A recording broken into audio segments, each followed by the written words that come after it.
본 방송에서 제공하는 투자 정보는 투자 판단에 대한 조언입니다. 방송에서 제공하는 주식의 가치, 가격 상승 및 하락에 대해서는 방송사에서 보장하지 않습니다.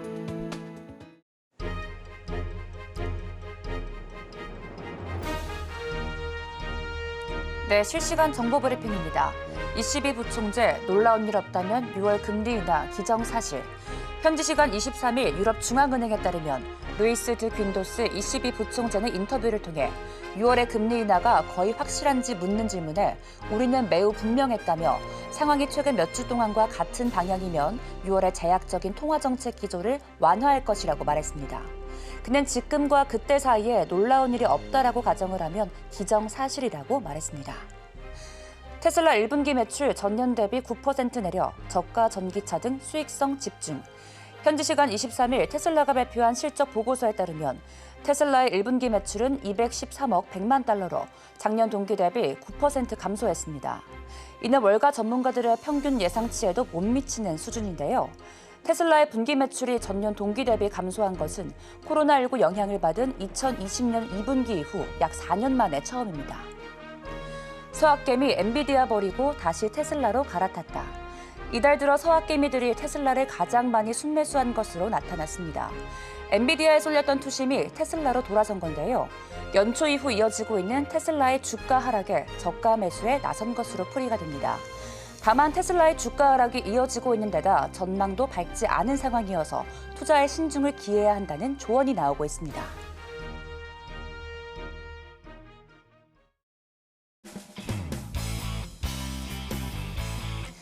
여러분의 성공 투자를 책임지겠습니다. 안녕하십니까. 증시7 진행을 맡은 최은강입니다. 전일 우리 국내 증시 양시장 모두 소폭 하락 마감했습니다. 반도체 쪽에 외국인의 매도세가 이어졌지만 또 밸류업 쪽에는 외국인의 자금이 모이면서 지수 하단을 받쳐줬는데요. 한편 약 2시간 전 마감한 미국 증시 3대 지수 모두 상승 마감을 했습니다. 다양한 경제 지표와 함께 기업들의 실적이 발표가 된 건데요. 자세한 이야기는 잠시 후에 만나보겠습니다. 수요일의 증시7 지금 바로 출발합니다. 네, 마감 상황부터 먼저 살펴보겠습니다. 다우지수 0.69% 올랐고요. 나스닥도 1.6% 가까운 오름폭을 키웠고 S&P 500 지수 역시 1% 넘는 상승세를 보였습니다. 오늘 시장의 다양한 경제 지표가 발표가 됐는데요. 이 지표가 오늘장의 상승 동력이 될지는 상승 동력으로 작용을 했습니다. 먼저 지표부터 살펴볼까요? 네, 4월 종합 PMI가 나왔습니다. 미국의 제조업과 서비스 부문을 추적하는 종합 PMI가 4월 50.9포인트로 3월에 52.1포인트에서 1.2포인트 정도 하락을 했습니다. 종합 PMI의 하락은 6개월 만에 처음인데요. 이로 인해 미국 경제가 다소 모멘텀을 잃은 것으로 나타났습니다. 기업들이 팬데믹 이후 처음으로 신규 주문의 감소와 고용 감소를 보고한 건데요. 특히 제조업 분야의 4월 PMI는 49.9로 4개월 만에 처음 50 아래로 밑돌았습니다. 50을 넘으면 경제 활동의 확대를 의미하고 50 미만은 수축을 의미합니다. 서비스업 PMI 역시 5개월 최저치를 기록을 했습니다. 고용 감소를 나타내는 경제 지표로 채권금리 빠졌고요. 그로 인해 오늘 3대 지수 오름폭을 키웠습니다. 다음 기사 살펴보겠습니다. 네, UBS 그룹이 중국과 홍콩 주식을 비중 확대로 상향 조정했다는 보도가 나왔습니다. 선일 티루말리의 UBS 분석가는 중국 지수에서 대형 주식들은 대체로 수익과 펀더멘털이 괜찮았다며 투자 의견을 상향한 건데요. 중국에서 소비 회복의 초기 조짐과 함께 가계의 저축이 궁극적으로 시장으로 유입될 가능성을 고려하면 기업 수익이 더욱 긍정적으로 평가된다는 것입니다. 이어 중국이 시장 수익률에 하회하는 것은 순전히 밸류에이션이 무너졌기 때문이라고 덧붙였습니다. 전문가들은 중국의 부동산 및 거시적인 우려에도 불구하고 탄력적인 수익을 전망하고 있는데요. 한편 대만과 한국 주식은 투자 의견을 중립으로 하향 조정을 했는데 기술주에서 낙관론이 가격에 반영되면서 프리미엄이 너무 높은 상황이라는 분석입니다. 미 연준이 23년 만에 최고 수준의 금리를 더 오래 유지할 것으로 전망이 되면서 거품이 낀 주식에 타격을 가하고 특히 기술주에서 자금 이탈 움직임이 탄력을 받고 있다라고 블룸버그 통신이 덧붙였습니다. 한편 중국 증시는 올 초 저점에서 반등했습니다. MSCI 중국 지수는 2월 저점 이후 13% 이상 상승했고 홍콩의 항생 지수는 약 12% 반등한 건데요. 중국은 정부 자금 지원으로 연초 폭락장에서 바닥을 지켰고 현지 기업들이 배당과 자사주 매입을 하는 깜짝 조치들을 내놓으면서 중국 증시를 끌어올리고 있습니다. 다만 현재 증시의 가장 큰 위험은 미국 대선을 앞두고 지정학적 소음이 있다는 점 함께 체크하시면 좋을 것 같습니다. 이어서 테슬라 이슈 이어가겠습니다. 네, 오늘장 테슬라 1.8% 상승 탄력을 보였습니다. 장 마감 후에는 실적도 함께 발표가 됐는데요. EPS와 매출 모두 시장 전망치를 하회하면서 부진한 1분기 실적이 나왔습니다. 이에 더해서 동사의 판매량은 눈에 띄게 낮아질 것이라 밝혔는데요. 하지만 테슬라 올해 신차 발표를 낼 예정이라고 밝히면서 계속해 저렴한 모델의 출시를 가속화할 것이라고 말했습니다. 시장은 신차 모델 가속화에 집중을 하면서 이 실망스러운 실적에서도 애프터마켓에서 큰 오름폭을 키웠습니다. 한편 실적 발표 전 텍사스와 캘리포니아에서 6,020명의 직원을 해고할 예정이라 밝혔다는 점도 함께 체크하시면 좋을 것 같습니다. 다음 기사 만나보겠습니다. 네, GE 에어로스페이스의 기사입니다. GE 에어로스페이스가 시장 전망치를 상회하는 실적을 발표했습니다. 이번 실적엔 분사전 GE 버노바의 실적도 함께 포함이 되어 있는데요. GE 에어로스페이스의 1분기 총 수주액은 110억 달러로 전년 동기 대비 34% 증가하면서 견조한 실적을 보였습니다. 조정 매출은 상업용 엔진과 방위 추진 기술 분야의 강력한 수요에 힘입어 15% 증가한 81억 달러를 발표했습니다. 특히 동사의 잉여 현금 흐름은 전년 대비 2배 증가한 17억 달러로 상당히 인상적이었습니다. 이러한 재무 건전성 덕분에 GE 에어로스페이스 자신감을 반영하면서 가이던스 상향 조정했는데요. 동사의 주가는 올해 들어서 지금까지 47% 이상 상승했고 2017년 이후 최고 수준에서 거래가 되고 있습니다. 오늘장 GE 8.3% 상승 마감했습니다. 다음 기사 살펴보겠습니다. 네, 펩시코의 실적도 발표가 됐습니다. 글로벌 판매 호조에 힘입어서 시장 전망치를 넘는 1분기 실적을 발표한 건데요. 펩시코는 매출 183달러, 주당 순이익 1.61달러의 실적을 보고했습니다. 이는 시장 전망치를 모두 웃돌았습니다. 작년 전체 순매출의 약 40%를 차지했던 펩시의 해외 사업 매출은 멕시코와 호주 시장에서 급성장하면서 9% 증가를 기록했습니다. 펩시코 오늘장 2% 하락 마감했습니다. 이어서 다음 기업 살펴보시죠. 록히드 마틴의 취업 실적도 함께 발표가 됐습니다. 러시아 우크라이나 전쟁의 장기화와 중동의 지정학적 긴장 속에서 방위 산업체 록히드 마틴이 시장 전망치를 뛰어넘는 1분기 실적을 발표했습니다. 이로 인해 프리마켓에서 2% 가까운 오름폭을 키웠는데요. 외신에 따르면 록히드 마틴의 1분기 매출은 14% 증가한 172억 달러로 하나로 약 23조 7,100억 원이고 주당 순이익은 6.39달러를 기록하면서 시장 전망치를 모두 넘어섰습니다. 동사의 비행기, 미사일, 헬리콥터 등 포트폴리오 전반에 걸쳐 판매가 확대된 건데요.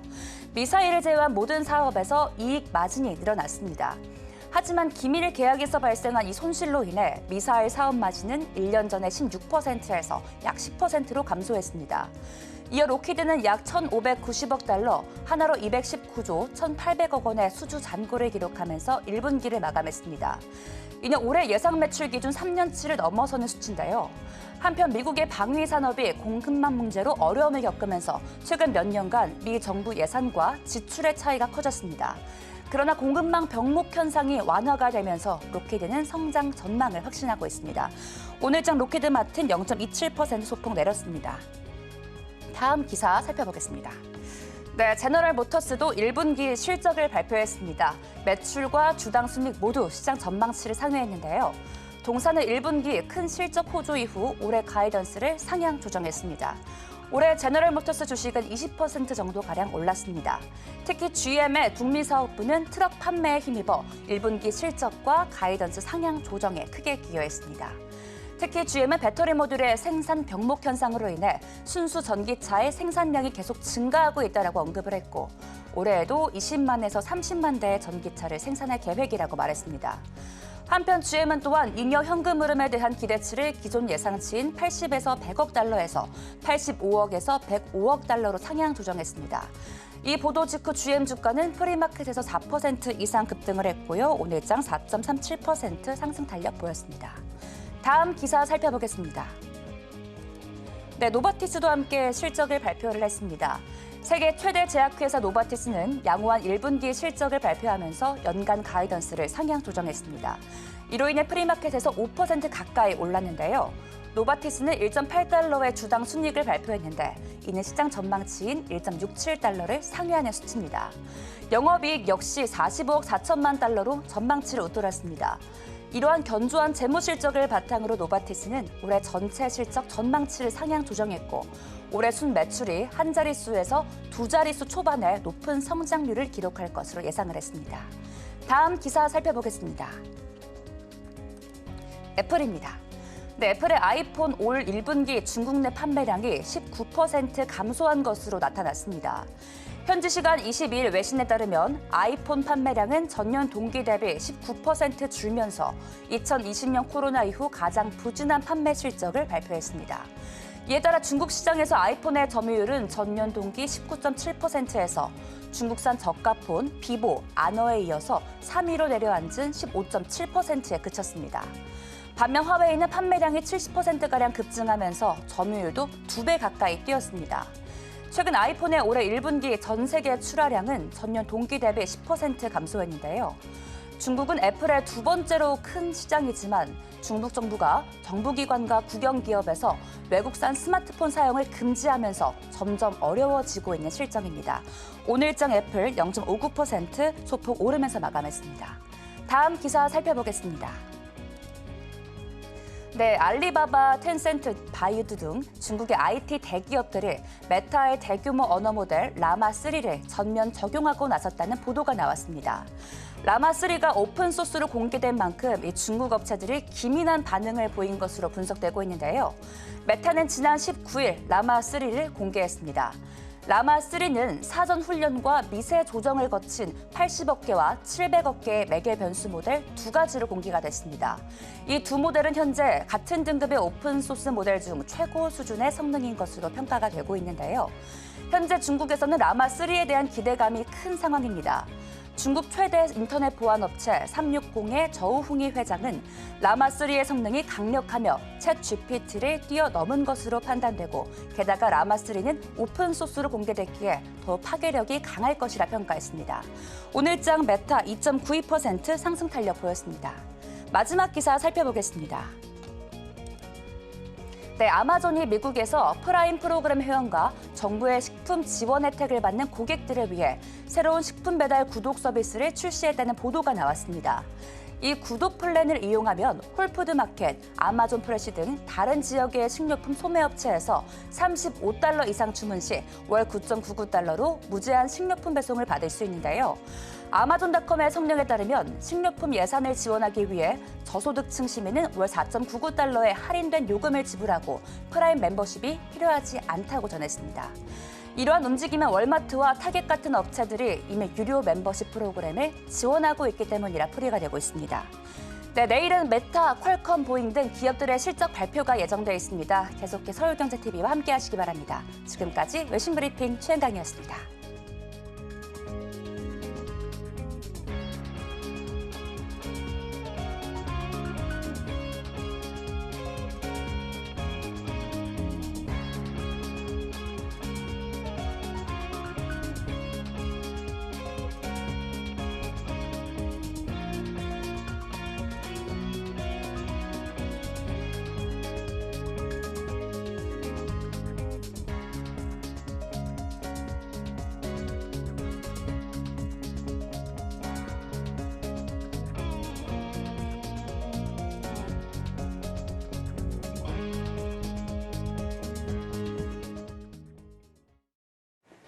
네, 서울경제TV 증시7 조간브리핑 시간입니다. 서울경제 신문에서 발행한 이슈 전해드리는데요. 첫 번째 소식부터 하나하나 짚어보겠습니다. 화면 살펴보시죠.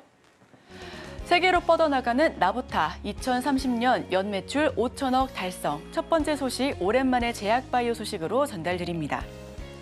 박성수 대웅제약 대표는 얼마 전 심포지엄에서 나보타와 차세대 제품들에 대한 포부를 밝혔습니다. 나보타는 대웅제약이 2014년 자체 개발한 보툴리눔 톡신 제제를 말하는데요. 2019년 국내 보툴리눔 톡신 회사 중에 처음으로 미국 FDA의 승인을 받아내기도 했습니다. 나보타는 미국에 이어서 영국과 독일, 오스트리아, 이탈리아에 진출을 했는데 이로써 유럽 시장 확대의 문을 열었고요. 미국과 유럽, 캐나다에 이어서 4위 시장으로 꼽히는 중국 역시도 문을 두들기고 있는 상황입니다. 오는 2030년까지 연평균 20%씩 성장해 해외 수출만 5천억 원이 넘을 전망으로 집계되고 있습니다. 박 대표는 나보타의 미국 진출을 성공적으로 이끈 주역으로 손꼽히고 있는데요. 전 세계 70개국에 성공적으로 나보타를 론칭해 재임 기간 20배 이상의 실적을 늘렸다라는 평가입니다. 대웅제약의 글로벌 사업을 한 단계 도약시켰다라는 평가가 계속해서 잇따르고 있고요. 글로벌 톡신 시장은 약 60억 달러의 시장을 형성하고 있습니다. 2030년이 되면 110억 달러 이상이 될 것으로 예상을 하고 있고요. 보툴리눔 톡신은 제형이나 적응증, 바이오 시밀러 등으로 세계적으로 연구 대상이 되고 있는 상황이기도 합니다. 나보타는 2023년 세계 최초로 사각턱 적응증을 획득했는데 여기에 미국과 유럽 파트너사와 편두통, 위암, PTSD, 경부근 이상, 긴장 이상 등의 치료제로 연구 개발을 하고 있고요. 탈모 치료제로서의 가능성도 보고 있어서 앞으로 더 활발한 연구에 대한 기대가 큰 상황입니다. 화면 살펴보시면 나보타의 매출 추이입니다. 2020년 지속적으로 올라가다가 2023년에 큰 폭의 성장률을 기록하기도 했는데요. 출시 10주년 행사에서 청사진을 공개했습니다. FDA 허가받은 뒤 70개국에 진출을 했고요. 이 4대 시장으로 꼽히는 중국에서도 공약에 대해서 팔을 걷어붙이고 있습니다. 위암과 탈모 치료제 등 연구 역시도 활발해지고 있으니까요. 더 크게 관심 가져도 좋겠습니다. 두 번째 소식입니다. 공개 매수가 너무 낮아 뿔난 락앤락 소액 주주들. 두 번째 소식 전달드립니다.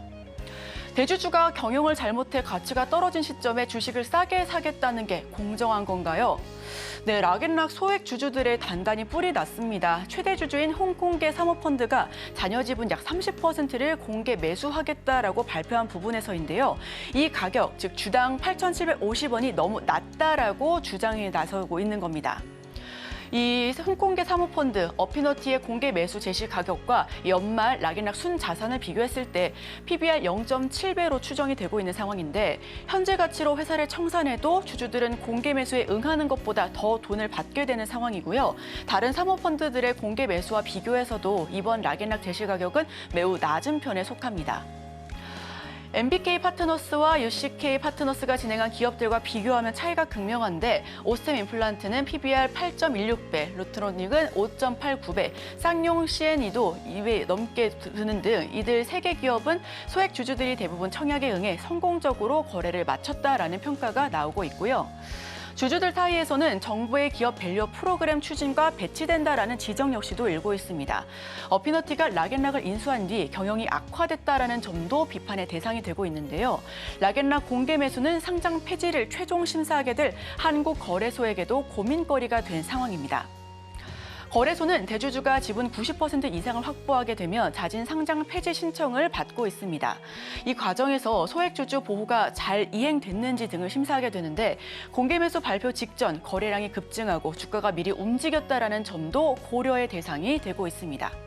화면 살펴보시면 사모펀드 주요 공개 매수 내역입니다. 이 회사명 락앤락을 살펴봤을 때 공개 매수 인수 시기는 2024년 4월이고요. PBR은 앞서서 말씀드렸다시피 0.76%, 6배 정도입니다. 인수자는 어피너티고요. 이 같은 부분인 SK 렌터카와 쌍용 CNE 그리고 루트로닉, 오스템 임플란트와 비교해서 현저히 낮은 PBR을 보여주고 있습니다. 다만 한국앤컴퍼니가 좀 PBR로서 비슷한 부분인데 즉 공개 매수에 실패한 PBR과 비슷한 수준입니다. PBR 1배 미만의 오스템보다 훨씬 낮은 수준이고요. 어피너티가 인수 후에 경영이 악화됐다라는 점이 오히려 더 큰 비판 대상이 되고 있습니다. 주식을 싸게 사겠다는 게 공정한지에 대해서 특히 정부 빌려 추진과도 배치된다라는 지적이 크게 비판 위에 오르고 있습니다. 세 번째 소식입니다. 엔비디아발 공포에도 메모리의 시간이 온다. 세 번째 소식 전달드립니다. 지난주 엔비디아를 비롯한 미국의 반도체들이 급락했습니다. 국내 반도체 종목들도 줄줄이 매도 폭탄을 맞았는데요. 인공지능 반도체 수요가 시장 기대치에 미치지 못할 것이다라는 불안감이 확산되어서입니다. 다만 오늘 간밤에 뉴욕 증시는 3대 지수 일제히 상승 마감했고요. 필라델피아 반도체 지수는 2% 넘게 뛰었고 그리고 관련된 엔비디아와 종목들 역시 3% 넘는 강세로 마감 짓기도 했습니다. 업계는 섣부른 결론보다 개별 실적과 분야별 업황 등을 두루 살필 것을 조언하고 있습니다. 최근 반도체와 함께 대표적인 AI 수혜주였던 전력 설비주 역시 줄줄이 급락했었는데 이 하락을 주도한 것은 외국인 투자자였고요. 이번 하락은 엔비디아발 충격뿐만 아니라 미국의 금리 인하에 대한 기대 후퇴 때문으로 손꼽히고 있습니다. 여기에 더해 중동 지역 분쟁 등 대외 리스크가 복합적으로 작용한 탓도 있는데요. 특히 달러와 채권, 금 등 안전자산으로 몰리고 있는 것도 외국인에 대한 매도를 부추겼다라는 평가입니다. 다만 AI 반도체주가 정점을 찍었다라는 신호로 보기에는 아직은 이르다라는 판단이 나오고 있습니다. 엔비디아의 급락만으로 글로벌 반도체 산업 전체에 대한 부정적인 해석을 경계해야 된다라는 거고요. HBM이 따라붙는 AI 칩 수요 주춤해도 DRAM과 낸드 등 전통 메모리가 이 수요를 오히려 상쇄할 수 있다라는 지적도 계속해서 나오고 있습니다. 주목할 이벤트로는 역시 실적 발표가 되어 있는데요. 이 메타와 IBM은 오늘 실적 발표되고요. SK 하이닉스와 마이크로소프트 그리고 알파벳, 인텔은 오는 25일 실적이 발표될 예정입니다. 하이닉스의 1분기 실적은 메모리 업사이클 진입 이후 역대급 개선세를 보일 것이다라는 기대가 큰데 여러분들도 함께 지켜보시길 바랍니다. 삼성전자와 SK 하이닉스 등락률 추이 보겠습니다. 2024년 1월 그래도 큰 폭의 상승률을 보이면서 고공행진을 하다가 지속적으로 좀 탄력을 잃은 모습이었는데요. 4월 22일 낙폭을 깊게 보여준 모습이었습니다. 반도체주 이번 주가 분수령이 될 것으로 보여집니다. 코스피는 올랐지만 삼성전자 등 줄 하락을 면치 못했고요. AI 반도체 수요 둔화 전망이 나오고는 있지만 증권가에서는 전통 메모리로 상쇄가 가능하다라고 평가하고 있습니다. 25일 SK 하이닉스와 MS 등 실적 역시도 주목할 포인트로 집계되고 있습니다. 마지막 소식입니다. K-아트로 물드는 9월 키아프와 비엔날레 하나로 잇는다. 마지막 소식 전해드립니다. 전국적인 미술 축제가 올해 가을에 열립니다. 행사를 주도한 유인촌 장관은 우리 미술 시장을 키우고 세계 시장에 알릴 것이다라고 포문을 밝혔는데요. 대한민국 미술 축제는 9월 광주와 부산, 서울에서 유기적으로 있고 통합을 홍보할 예정입니다. 관광공사와 철도공사들은 지역 축제를 연결하는 교통과 관광 상품을 판매할 예정입니다. 이 대한민국 미술축제 기간에는 국공, 사립 미술관과 화랑의 기획 전시도 열릴 것으로 보여지고요. 해외 미술관 관계자와 언론인을 초청해 한국의 미술을 알리는 프로모션도 운영할 것으로 계획하고 있습니다. 대한민국 미술축제 개최됩니다. 전국 행사로 유기적으로 연계와 통합적인 홍보가 이뤄질 것으로 보여지는데요. 유인촌 장관은 K미술 세계에 알릴 출발점이다라고 보여지고 있고요. 이 민관 미술관과 화랑들 기획 전시에 개최되면서 우리 많은 분들께서 함께 관심을 보여주시면 좋겠습니다. 네, 제가 준비한 소식은 여기까지입니다. 계속해서 오늘의 일면을 통해 전문가 수혜주까지 찾아보기로 하겠습니다. 저희와 끝까지 함께 하시죠.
전문가들은 개장 전 어떤 이슈를 주목하고 있을까요? 오늘의 일면에서 만나보겠습니다.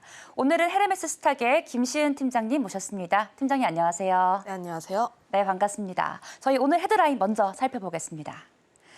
네, 어제 HD 현대일렉트릭이 장중 저가의 마이너스 7.7%에서 실적 발표 이후 5.5%로 상승 마감을 했습니다. 정말 모든 악재를 이기는 어닝 서프라이즈의 힘이 아닐까 싶은데 관련 이야기 자세하게 설명 부탁드릴게요. 아무래도 뭐 HD 현대일렉트릭 같은 경우에 실적이 좀 좋을 것으로 예상을 했는데 뭐 다만 이제 실적 발표를 하니까 실제로 좀 따져보면은 정말 대박인데? 라는 소리가 나올 정도로 실적이 훨씬 더 좋았습니다. 1시 정도에 HD 현대일렉트릭이 실적 발표를 하고 나서 마이너스 7%였던 주가가 거의 10% 가까이 올랐거든요. VI까지 한두 호가 남겨두고 약간 밀린 모습들이 나와주긴 했지만 그럼에도 불구하고 사람들이 실적을 확인을 하고 예상치보다 더 높은 실적을 본 것을 보고 여전히 전력기기는 더 관심 있게 봐야 한다.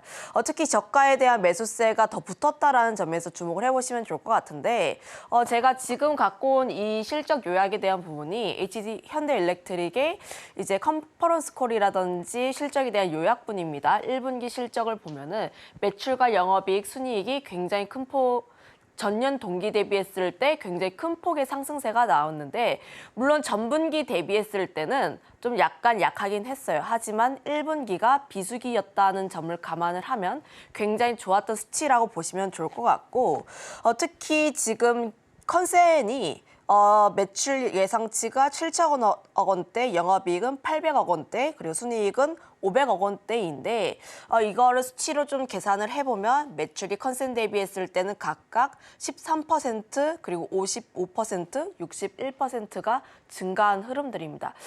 보통 뭐 예상치야 그렇다고 하더라도 예상치보다 훨씬 더 높은 약 50%, 60%가 더 훨씬 더 높게 나왔기 때문에 이런 부분에서 지금 마진이 굉장히 좋다라고 보시면 좋을 것 같아요. 물론 매출단에서는 그렇게까지 크다라고 보여지고 있지는 않지만 영업이익률 같은 경우도 계속 증가하는 흐름들이 나와주고 있는데 그 다음 사진도 볼게요. 영업이익률도 작년부터 계속해서 증가하고 있는 흐름들이 나와주고 있습니다. 한 16%에 지속적으로 상승하고 있는 흐름들이 나와주고 있고 현재 수주잔고가 굉장히 많이 차 있어요. 수주잔고도 거의 뭐 14억 불 정도 나와 있기 때문에 그 전입니다. 네, 뭐 매출액 같은 경우도 계속 올라와주고 있어서 지금 수주잔고 바탕으로 해서 지금 선별적으로 수주를 받고 있다. 그래서 매출에 대한 부분들, 영업이익률 같은 경우도 계속 증가하는 흐름들이 나와주고 있는데 지금 수주잔고도 보시면 전년 동기 대비했을 때 계속 증가하는 흐름들이 나와주고 있습니다. 그 뜻은 무엇이냐면 계속해서 잔고가 늘어나고 있다라는 거예요. 보통 이제 작년부터 이제 HD 현대일렉트릭을 비롯해서 전력기기 관련 종목군들이 작년부터 주목을 많이 받기 시작했습니다.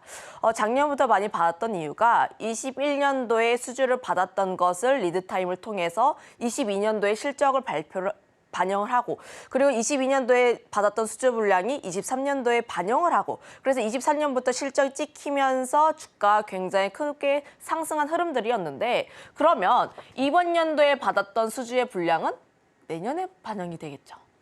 내년까지도 성장이 계속 나와주고 있는데 지금 어떤 이야기가 나오고 있냐 글로벌 클라우드 업체들에서 문의를 계속하고 있다고 합니다. 지금 미국 쪽에서 그다음 세 번째 사진 볼게요.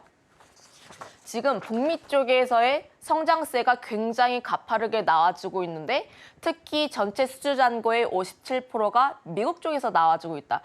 지금 23년 4분기와 1분기의 수주잔고를 보면은 굉장히 크게 꺾이고 있죠. 위로 크게 꺾이고 있는 만큼 지금 현재 이 시장에서의 가장 주요 포인트는 미국이라고 보시면 좋을 것 같고 거기다 더해서 데이터 센터라든지 매출에 대한 부분이라든지 수주 잔고가 계속해서 늘어나고 있는 모습이 나와주고 있어서 지금 HD 현대일렉트릭의 컨퍼런스 콜에서 본 내용들은 우리가 그동안 생각을 해왔던 내용들이 실제로 실적으로 찍히고 있고 그리고 이를 우리가 확인하는 시간을 가졌다라고 보시면 좋을 것 같습니다.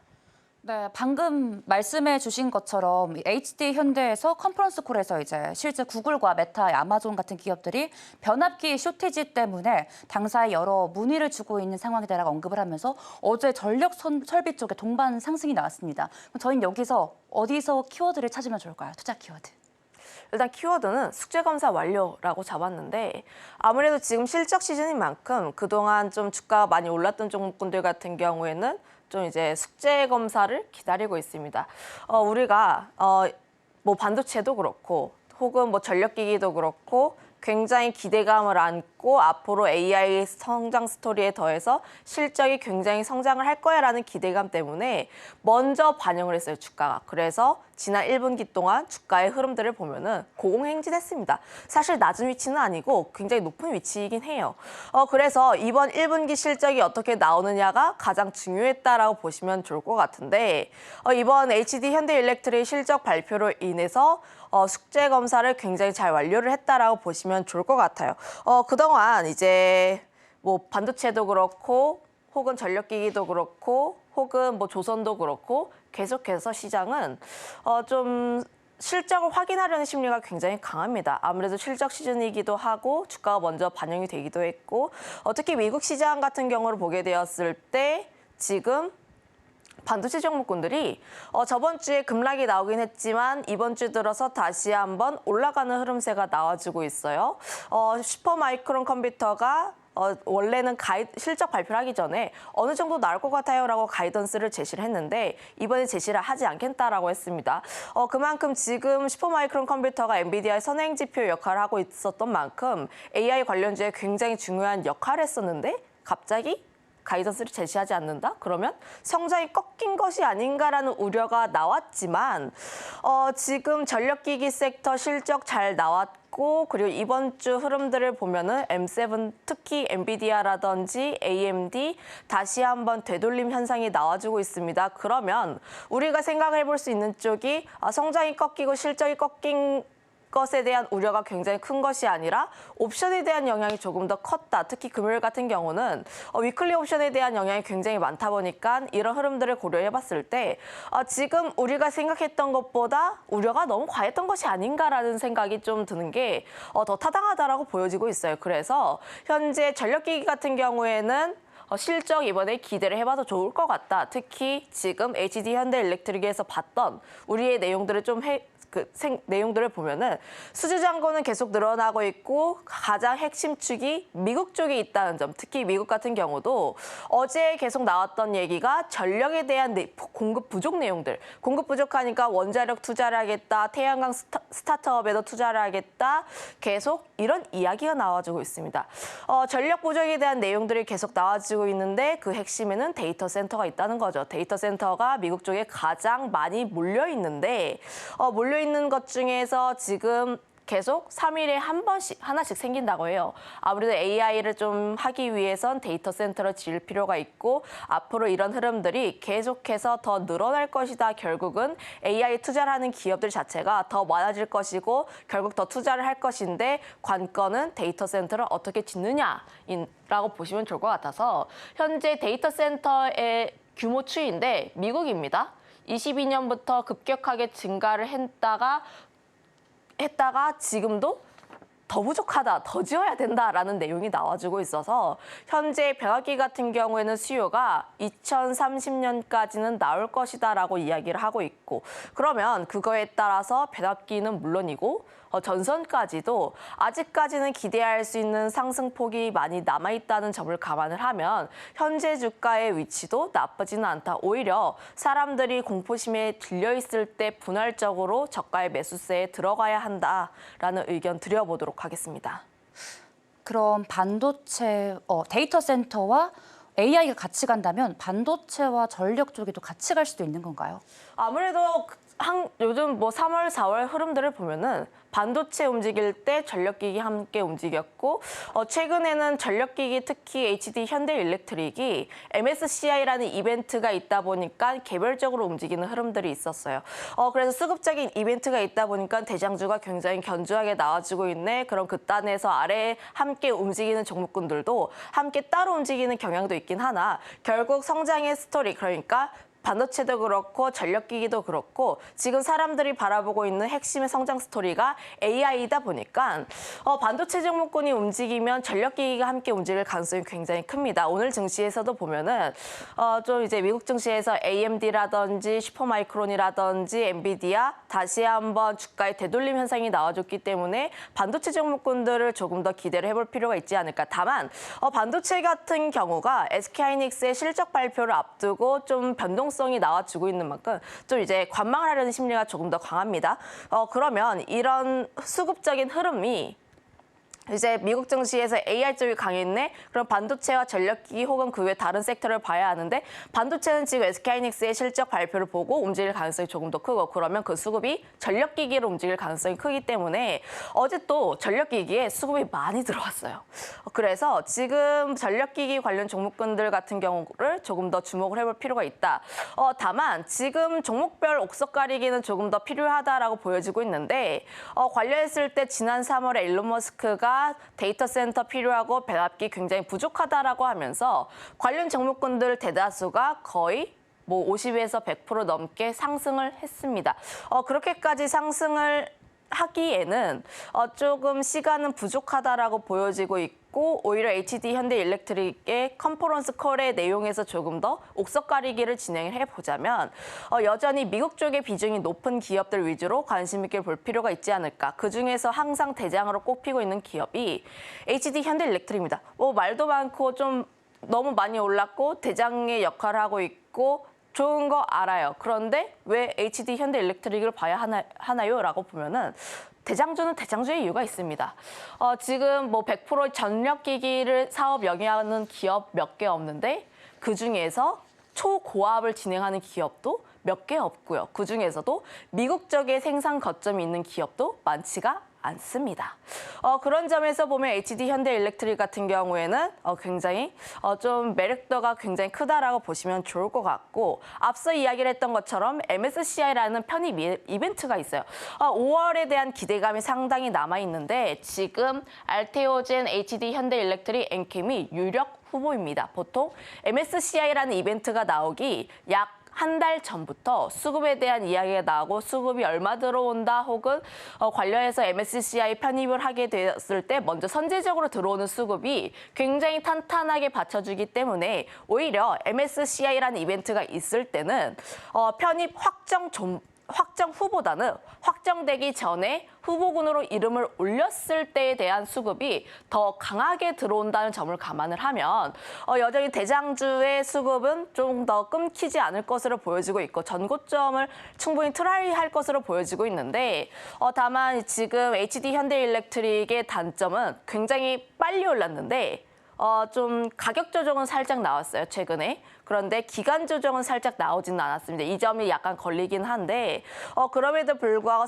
그 산업에 대한 흐름들 그리고 실적에 대한 부분들을 보게 되었을 때 여전히 대장은 HD 현대일렉트릭이고 지금 그 점에서 착안을 해서 조금 더 뻗어볼 수 있는 쪽이 효성중공업이라는 점인데 효성중공업도 마찬가지로 미국 쪽에 생산 거점이 있고 이제 초고압을 영위를 하고 있는 기업입니다. 다만 HD 대비했을 때 약간 매력도가 떨어지는 이유가 건설 쪽을 좀 영위하고 있어서 리스크가 살짝은 있다라는 점인데 다만 이 부분에 대한 리스크는 주가에 이미 반영을 했고 리스크 조금 더 크지 않을 것으로 보여지고 있어서 오히려 이번 최근에 주가의 변동성이 나왔을 때 전력기기 3사 중에서 가장 큰 변동성을 보여줬기 때문에 조금 더 관심 있게 볼 필요가 있지 않을까. 추가로 LS 일렉트릭 같은 경우도 밸류 대비했을 때 좀 매력도는 조금 살짝 높다라는 점도 감안을 해보고 최근 LS그룹주가 또 핫합니다.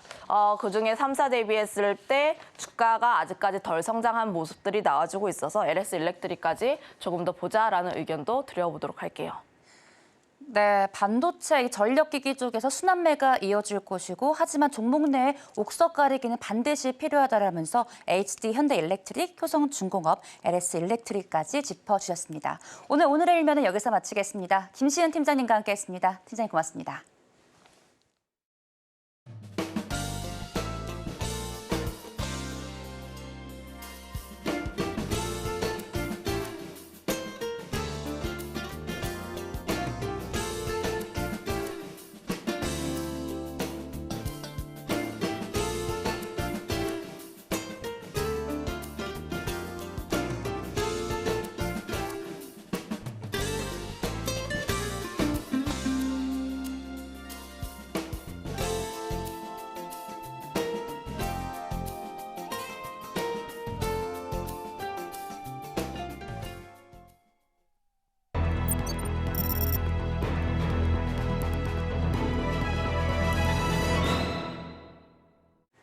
네, 장 시작 전에 개별 종목들 흐름 살펴보겠습니다. 시간 외에서 급등 그리고 급락했었던 종목들 탑5 짚어볼 텐데요. 오늘 함께 하실 분은 지니인베스트먼트 정선호 대표입니다. 어서 오세요.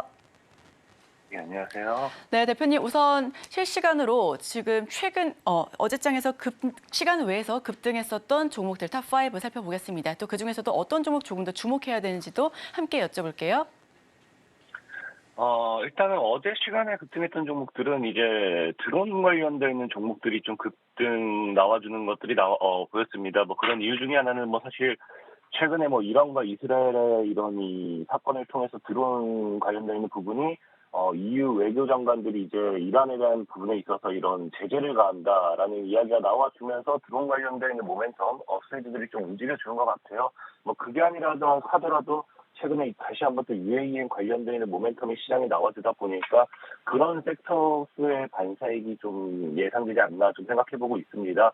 그래서 첫 번째로 어제 움직였던 종목 중에는 이제 KSP라는 종목이 있어요. 이제 KSP 같은 경우도 뭐 기본적으로 보면은 드론 관련되어 있는 모멘텀으로 봤을 때 지금 사실 차트상으로 봐도 굉장히 바닥이거든요. 이 바닥 구간에서 이 4,500원 정도, 4,000원대만 사실 뭐 강력하게 뚫어내준다 하더라도 여러분들 이제 뭐 아실지 모르겠지만 이런 뭐 삼각수렴, 이렇게 추세대가 높아지면서 삼각수렴 돌파한 자리가 나오다 보니까 아무래도 이 미래 시장으로 봤을 때는 아마 연말, 저는 개인적으로 이런 흐름이면 연말까지, 한 연말 이후에는 좀 강한 상승을 노려볼 수 있지 않을까 좀 생각해보고 있고요.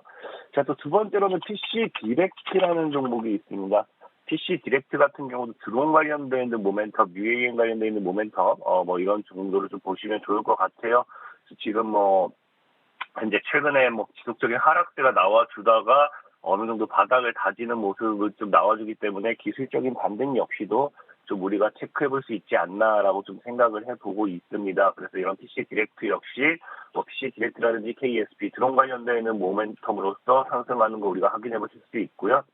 자, 그리고 세 번째로는 이제 뭐 S바이오 메딕스라는 종목이에요. 그러니까 이게 어제도 말씀드렸던 종목인데 일단은 오늘장에는 거래 정지가 되었습니다. 그러니까 오늘장에 거래 정지가 되었고 어제 이제 거래 정지를 앞두고서 이제 아무래도 주가를 하루짜리 거래 정지이기 때문에 어차피 내일 되면 풀려요. 내일 되면 풀리긴 하지만 이 거래 정지를 앞두고 개인들에게 물량을 넘기는 그런 시간의 상승 흐름이지 않았나 좀 생각을 해보고 있습니다. 자, 그러면서 지금 주봉, 월봉 이런 종목들이 사실 우리가 훈장을 달고 간다고 하죠. 이런 뭐 투자 경고, 투자 뭐 단기 과열, 뭐 이런 거래 정지 하루짜리 이런 것들이 다 훈장이라고 하면서 주가가 강한 상승이 나왔을 때는 뭐 이런 것들 사실 뭐 주가의 롤링으로 인해 가지고 주가가 급등락이 굉장히 큰 걸 우리가 경험을 해봤기 때문에 그러니 거래 정지 이후에도 뭐 상한가 갈 수 있지 않을까 뭐 그런 이 기대감이 좀 부과된 게 아닌가 좀 생각하고 있습니다. 자, 그리고 이제 네 번째로는 이제 하나엔진이라는 종목이 하나엔진 같은 경우는 이제 또 재밌는 게 뭐냐고 하면은 뭐 사실 이 종목이 어떤 이슈, 모멘텀 이런 것들 뭐 이 어떤 테마성이라기보다는 어제 이제 하나엔진 같은 경우가 실적 발표를 하는데 하나엔진이 이제 실적이 굉장히 좋게 나와주는데 얼마나 좋게 나와주느냐? 작년 동분기 대비해 가지고 영업이익이 19,000%가 넘어요. 그러니까 약 2만% 정도입니다.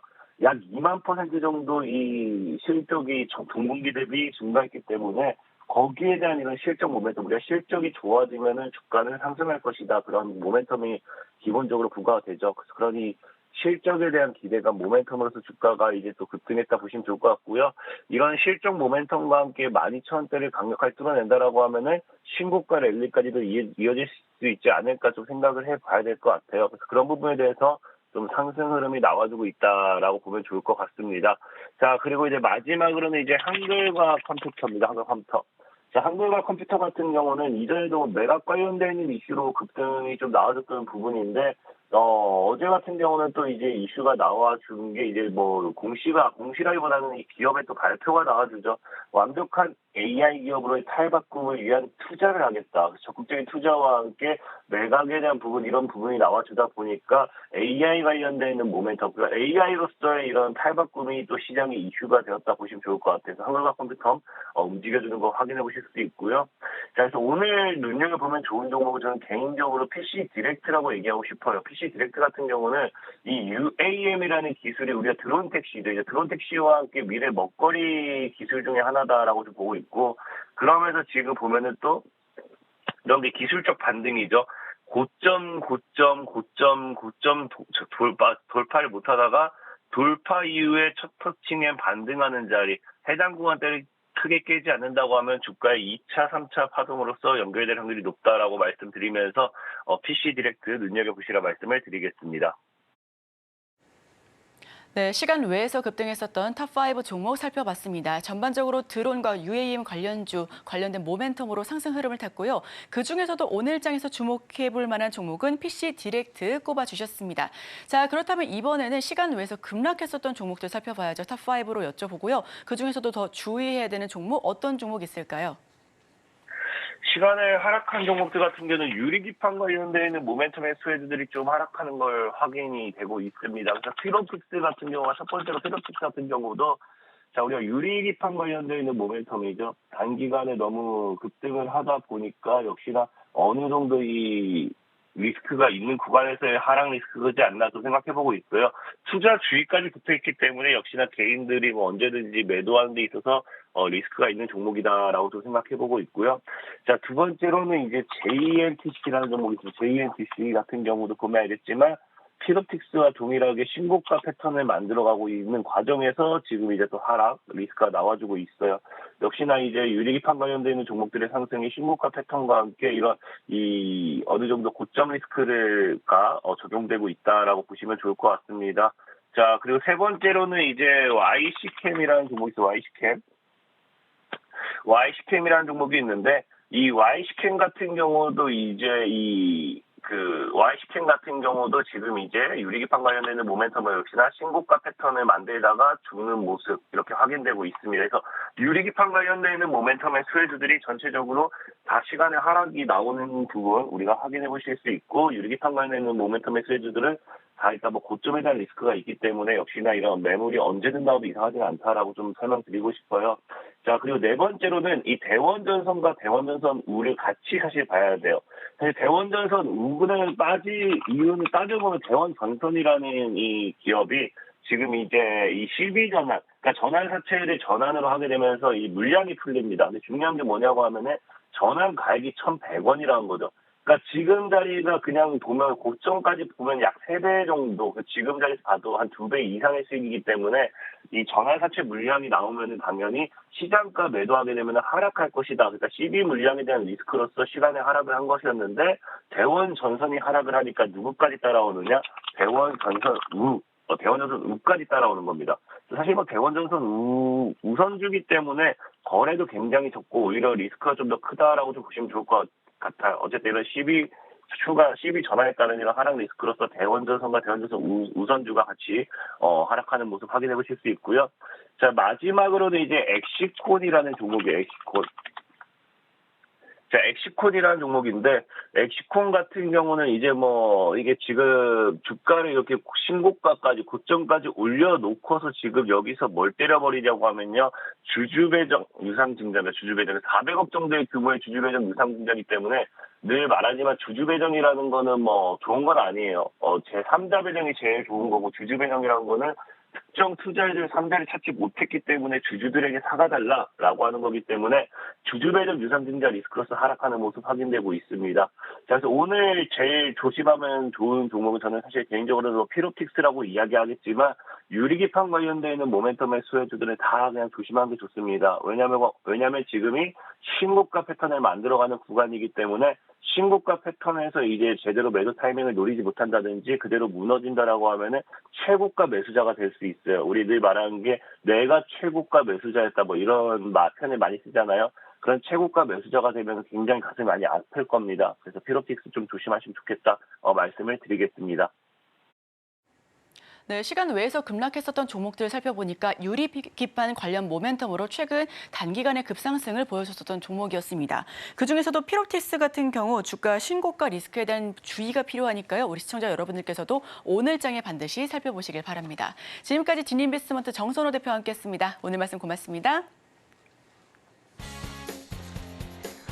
오늘의 핵심입니다. 오늘은 메타와 삼성 바이오로직스 등 기업들의 실적 발표가 예정돼 있습니다. 오늘의 일면에서는 글로벌 전력 수요 증가에 따른 수혜가 예상됩니다. 변압기와 전선주 만나봤습니다. 시간의 급등주로는 UAM 기대감 있는 PC 디렉트, 시간의 급락주로는 신고가 리스크로 주의가 필요합니다. 피롭틱스 만나봤습니다. 저희가 방송 중에 제공해드린 정보는요, 투자 판단에 의한 조언일 뿐 해당 종목에 대한 가치나 수익률은 제공하지 않습니다. 저희는 잠시 후 증시 8이 이어집니다. 오늘의 승부주가 이어지는데요. 시장에 대한 주요 이슈와 함께 오늘 승부주에 대한 힌트 챙겨가시기 바랍니다. 저희는 내일 다시 돌아오겠습니다. 시청해주신 여러분 고맙습니다.